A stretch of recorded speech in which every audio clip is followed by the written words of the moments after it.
Hey everybody, welcome back to Casual Tech Review. I recently participated in a build challenge with Pete Customs and Budgeteers, and Robert Fixit even jumped in at the end where we had $250 budget to build the best gaming PC that we possibly could. And to put it mildly, my build was underwhelming. The $250 budget was really challenging, and I ended up having a computer that just did not meet the performance standards I would have even at that low of a price. So let's see if we can't give that thing a refresh for just a little bit more money, get a little bit more viable of a computer that we can hopefully flip and sell. So we'll check that out, and I'm also going to talk about some recent deals that I've made and plans that I have for some builds coming up. So stay tuned. So the PC that I built, and you can see it here, really struggled to perform in this challenge. On paper, it should have been great. I had probably the best GPU of anybody in the group.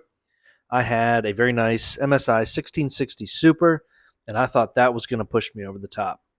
The problem was my CPU was absolutely horrible. So I didn't have much money to spend on the CPU and motherboard. It was a very tight budget, and I ended up with an Intel i7 700K with an MSI Z170A motherboard. When I ran it through the benchmarks, the scores were not that great in 1080p low settings. Fortnite was essentially unplayable. Like, yeah, it had some moments where it would do okay, but generally speaking, it was super laggy and I couldn't hardly ever do anything. I didn't even get to Apex Legends because I was so frustrated with how Fortnite was doing. So, all in all, my build absolutely did not work out and I lost the competition. So, it went as it should have. So, what do I do from here? I've got a $250 PC that doesn't perform well, but it also was pretty cheap. The way I see it is I have three options. Option number one, I sell it as is. I make sure that I'm very upfront about what the PC can do and what its limitations are. I'm sure if you just wanted it for browsing and word processing and watching YouTube or something like that and playing Minecraft, it would probably be okay. But I didn't like that option. Option number two, which frankly was quasi appealing, take the computer and throw it in the trash. Not a whole lot redeeming with it. I was not happy with the way it performed. I could just literally scrap it and forget that it ever happened. And as tempting as that was, with how frustrated I was with trying to get that thing to work, my third option is spend a little bit of money, upgrade it, get it up to a performance level where I would feel comfortable selling it, and then see what I could do. And ultimately, that is the option that I chose to move forward with. After deciding that I wanted to try to upgrade it, I needed to kind of temper my expectations. And, of course, I could just redo the whole thing, but that's not the point. I kind of wanted to get the troublesome part out of there, the 6700K, and replace it with something that was going to work a little bit better. So I looked around at what I had already on hand laying around, and I had a couple things that I thought would be a great addition to this computer. The first is this Intel i3-12100F. I picked this up on Facebook Marketplace for $55 months ago, and it kind of just had it sitting aside. And that is a pretty big step up from the 6700K. I did have to order a new motherboard for it. I didn't want to use a really nice Intel motherboard, so I went ahead and got an ASRock B660M HDV from Amazon Warehouse. That was $64.91. I also had this MSI 1070 laying around, and I got this also several months ago and ended up not using it in a flip. I paid $90.10 for it, and it looks pretty good, and it would give maybe just a tiny little bit of a boost over the 1660 Super. The total cost of these upgrades as it stands at this moment is $210.01. If you subtract the cost of the CPU, motherboard, and graphics card that are currently in it now, it's $75 for the CPU and the motherboard, $70 for the 1660 Super. That's $145. Subtract that from 210.01, you get $65.01.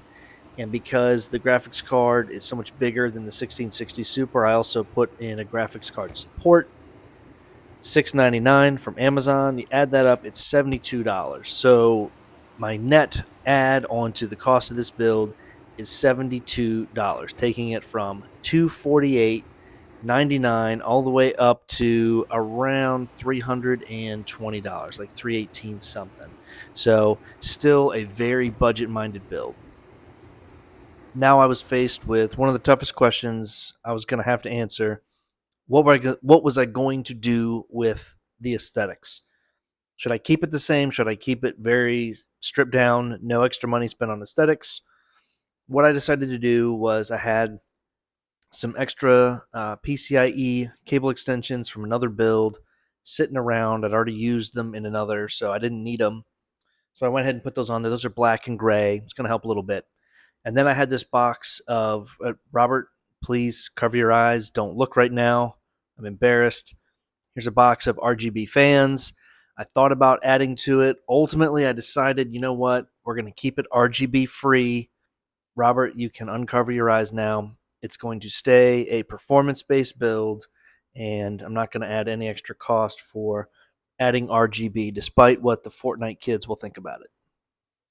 So let's get these old parts out, put the new parts in, and then we're going to check out the performance and see just how much of an impact we made on the performance with $72 added to our overall cost.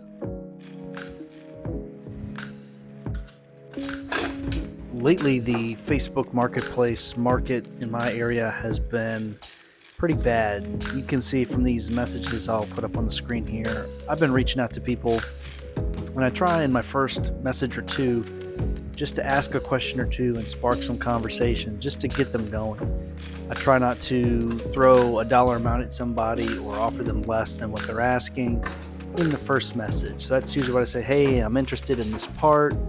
How long have you had it? Something like that. And you can see here just time after time, I'm just getting no responses. And I don't know if people are just not checking their messages. Some of them look, but I'm not getting responses. And I've got a boatload of feedback on my profile. So it's not like I'm some random person with a new account that's hitting them up. I can't explain why. So even though the deals have been kind of hard to come by, I did snag this one, which I thought turned out pretty good. This is a Ryzen 7 3800X, a pretty decent little processor from the 3rd gen, 16 gigabytes of Trident Z RAM, and the Wraith Prism cooler, which is actually pretty neat looking when you get it all plugged in. I'm not going to use it on the 3800X, but I do like it. It does look pretty good, and I picked up this little combo for $90. He was asking for 120, and I was able to talk him down to 90. But with Facebook Marketplace generally just not working out very well for me, I have gotten some things on some other sites. So Amazon here, I picked up this awesome deal on this 1 terabyte Sabrent SSD. It's got a really cool looking heatsink you can see there, and I guess technically you could use that heatsink for any SSD, but it would look best in a white case, so that's my plan to use it for a build coming up. I got 2 of them for $55, which is an absolute steal. Just looking for deals in other places. I did have a really funny interaction a couple of weeks ago that I wanted to share. I had a guy reach out to me about a budget build that I was selling, and we went back and forth, and he told me all these sob stories about how he didn't have money, etc. and so forth. Finally, he got to the point. He lowballed me. I told him no. He tried to get me to lower my price. I said, sorry, man, I can't do it. I'm not going to sell at a loss. And I'm always very nice to people, but I was getting kind of irritated because this was just going on, and he was kind of persistent. Well, then out of nowhere, he drops this little gem on me and offers to give me counterfeit money for my PC. $30,000 worth of counterfeit money. I have never had somebody offer me something like that before. Hopefully it's the last time. Needless to say, I politely declined.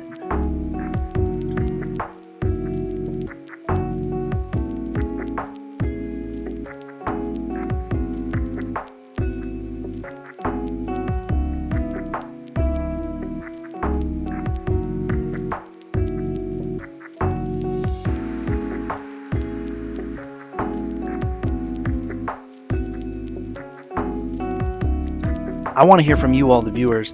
What GPU should I pair with this AMD Ryzen 3800X processor? I was kind of thinking a 2070 Super, maybe a 3060. or possibly a 6650 XT, something like that. I was hoping to stay in the $150, $160 range.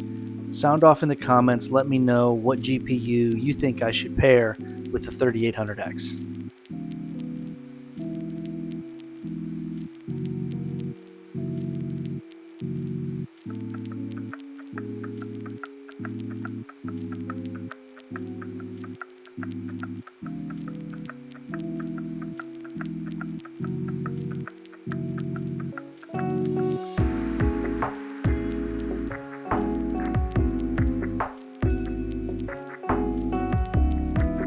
So let's compare some performance. First, let's pull up Heaven Benchmark. The old system, 6700K 1660 Super, you can see the Heaven Benchmark score was 1489. That doesn't mean a whole lot. The average FPS was 59.1 on 1080p low. So low graphic settings, barely spitting up to 60 frames per second on Heaven Benchmark. Now let's contrast that to the new build, the 12100F and the 1070. Score of 5693, average FPS 226 on 1080p medium. It was super smooth, ran really good, and I was really happy with the performance there. I also ran it through Superposition, and the score, again, I don't really look at the score that much, but the old build, minimum FPS 23, average 43, max 59. So kind of the same result as the Heaven Benchmark. About 59 FPS max you're going to get on that thing. Now let's take a look at the new PC, 1080p medium, minimum of 75. So the minimum is higher than the maximum on the old build. Average of 96, max of 128. So really happy with how this little budget PC is performing, and I think it's going to do awesome when I get it up listed for sale. Wow, so what a difference $72 makes. I was not comfortable with the performance level of the way it was, no matter what the selling price was. Just didn't like it. Even if it would meet someone's expectations, I don't want to sell a computer that doesn't work as well as I want it to, and I'm not happy with the performance. I love what the extra $72 got me. I'm thrilled. Maybe we should do a PC build challenge. Closer to 350 or 400 might be a little more interesting because you can get into some better parts. I don't know. Anyway, happy to get this thing listed up for sale. It's listed for $475 just a few hours ago, so no messages yet. I will definitely update as we go along. That is going to do it for this video. I'm super pleased with how far my $70 took me from literally a potato PC up into a pretty capable budget PC. I'll let you know how it sells. I appreciate everybody watching. If you like the video, leave me a like. Comment on here, give me some feedback, and subscribe if you want to see more videos like this or videos about PC flipping. Thanks, everybody. I'll catch you on the next one.